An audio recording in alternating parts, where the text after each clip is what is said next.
매일 성경과 함께하는 오늘의 큐티 시간입니다. 6월 25일 오늘의 말씀은 고린도전서 15장 12절에서 19절입니다.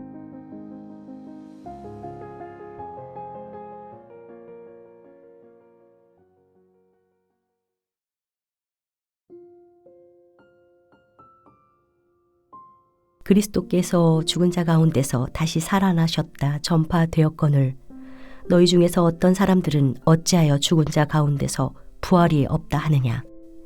만일 죽은 자의 부활이 없으면 그리스도도 다시 살아나지 못하셨으리라. 그리스도께서 만일 다시 살아나지 못하셨으면 우리가 전파하는 것도 헛것이요 또 너희 믿음도 헛것이며 또 우리가 하나님의 거짓 증인으로 발견되리니 우리가 하나님이 그리스도를 다시 살리셨다고 증언하였음이라. 만일 죽은 자가 다시 살아나는 일이 없으면 하나님이 그리스도를 다시 살리지 아니하셨으리라. 만일 죽은 자가 다시 살아난 일이 없으면 그리스도도 다시 살아나신 일이 없었을 터이요. 그리스도께서 다시 살아나신 일이 없으면 너희의 믿음도 헛되고 너희가 여전히 죄 가운데 있을 것이요. 또한 그리스도 안에서 잠자는 자도 망하였으리니 만일 그리스도 안에서 우리가 바라는 것이 다만 이 세상의 삶뿐이면 모든 사람 가운데 우리가 더욱 불쌍한 자이리라.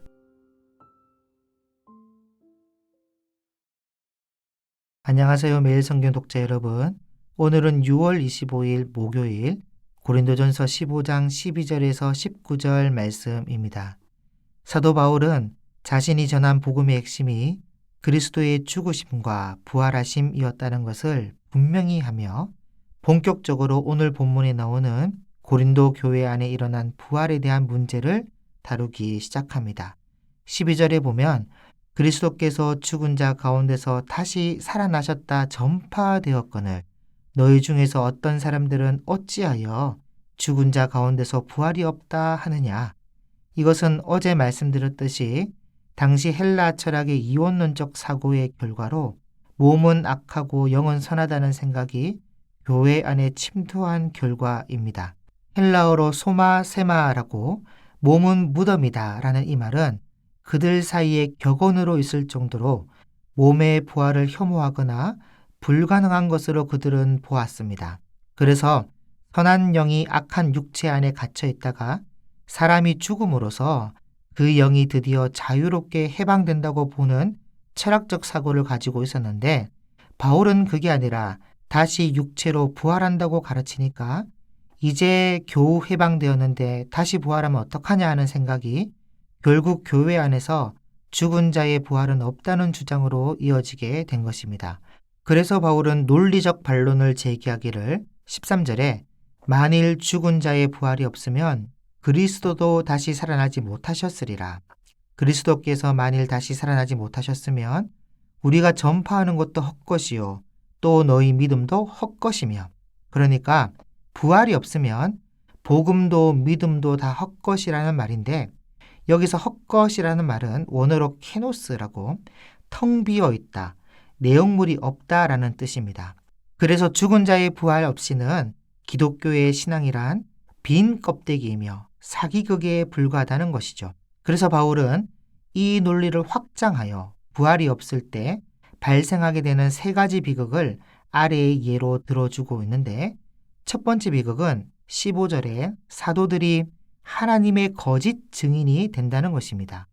지금까지 목숨을 걸고 하나님께서 그리스도를 다시 살리셨다고 증언했던 모든 것들이 부활이 없다면 그저 하나님을 모독한 희대의 사기꾼이 된다는 것이고 두 번째 비극은 17절에 너희의 믿음도 헛되고 너희가 여전히 죄 가운데 있을 것이요 라며 믿음의 효력이 다 사라진다는 것입니다.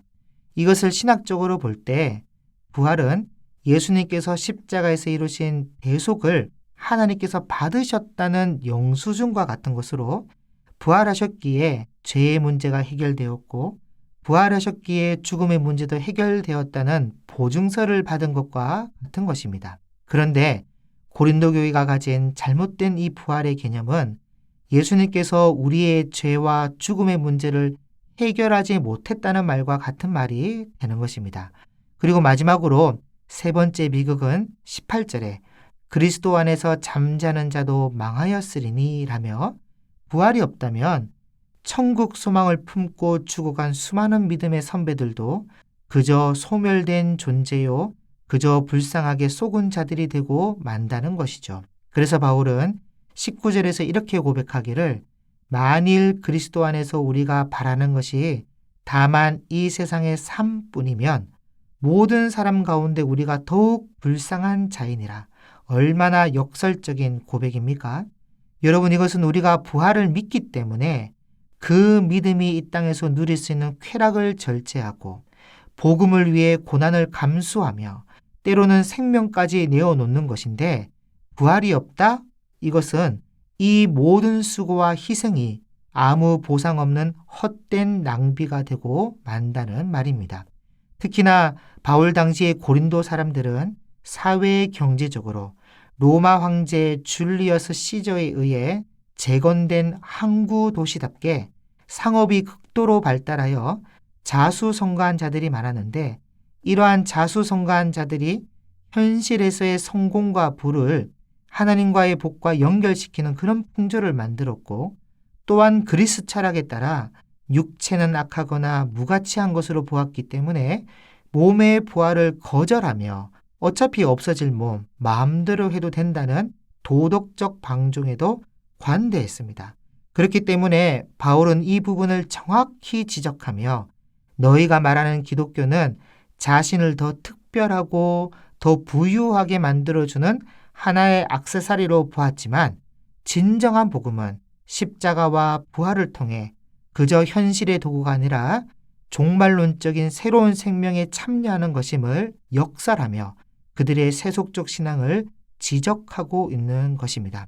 그러므로 우리는 부활이 기독교 신앙의 뿌리이자 전부임을 명확히 깨닫고 껍데기만 남은 신앙이 아닌 본질을 붙드는 성숙한 믿음의 소유자가 될 수 있기를 바랍니다. 고린도 교회 사람들이 생각했던 것처럼 만약 부활이 없다면 사도들이 전한 복음과 믿음은 그저 텅 빈 사기극에 불과하고 우리가 지금 하고 있는 묵상 또한 헛된 것이며 무엇보다 죽음의 권세 앞에 여전히 소망 없는 자로 우리가 남게 될 것입니다. 그러나 예수님의 부활이 역사적 사실이라면 그 부활은 우리의 죄 문제와 죽음의 권세가 해결되었다는 영수증과 같은 것이며 우리가 믿는 믿음과 묵상의 삶이 헛되지 않음을 증명하는 보증서가 되는 것입니다.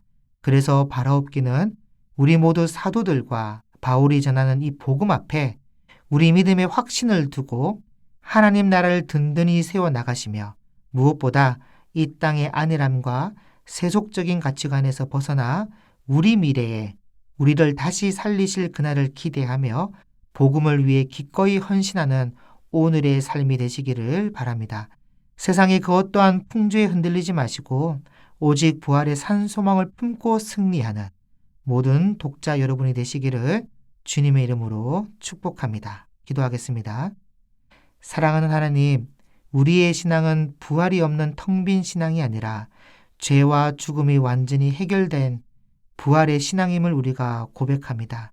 이 땅에서의 안일함과 세속적인 가치관을 내려놓고 부활의 산 소망을 붙드는 성숙한 믿음의 소유자가 되게 도와주시고 장차 우리를 다시 살리실 그날을 기대하며 복음을 위해 기꺼이 헌신하는 우리의 삶이 되게 인도하여 주옵소서. 감사드리며 예수님의 이름으로 기도드립니다. 아멘.